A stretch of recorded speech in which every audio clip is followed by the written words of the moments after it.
સાબરકાંઠામાં અધિક નિવાસી કલેક્ટર શ્રી કૃષ્ણા વાઘેલાએ સશસ્ત્ર સેના ધ્વજ દિવસની ઉજવણીમાં ફાળો આપી પ્રારંભ કરાવ્યો।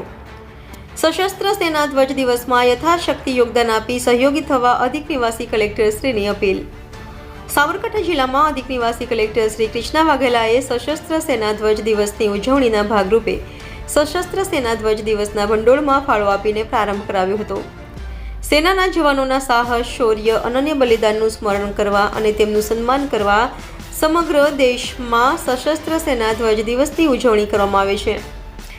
અધિક નિવાસી કલેક્ટર શ્રી કૃષ્ણા વાઘેલાએ ફાળો આપીને સશસ્ત્ર સેના ધ્વજ દિવસની ઉજવણીનો પ્રારંભ કરાવ્યો હતો। મા ભૂમિની રક્ષા કાજે જવાનો સરહદ ઉપર યુદ્ધમાં આતંકવાદીઓ સાથેની લડાઈમાં પ્રાણ ન્યોછાવર કરી દેશ માટે મહાન કુરબાની આપે છે।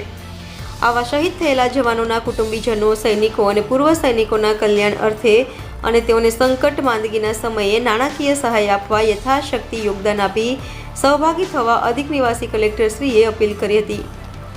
ઉલ્લેખનીય છે કે રાષ્ટ્રની રક્ષા માટે બલિદાન આપનાર સૈનિકોના પરિવારજનો સન્માનભેર પોતાના જીવન જીવી શકે તેમજ યુદ્ધની સૈનિક કાર્યવાહીમાં શારીરિક ક્ષતિગ્રસ્ત થવાને કારણે સેવાનિવૃત્ત સૈનિકોના પુનઃવસવાટ અને તેઓના પરિવારજનો માટે વિવિધ કલ્યાણકારી કાર્યોમાં સશસ્ત્ર સેના ધ્વજ દિન ભંડોળનો ઉપયોગ કરવામાં આવે છે। રિપોર્ટર જયેશ ઠાકોર સાથે શૈલેષ પટેલ, ઇન્ડિયા 24 ન્યૂઝ, સાબરકાંઠા।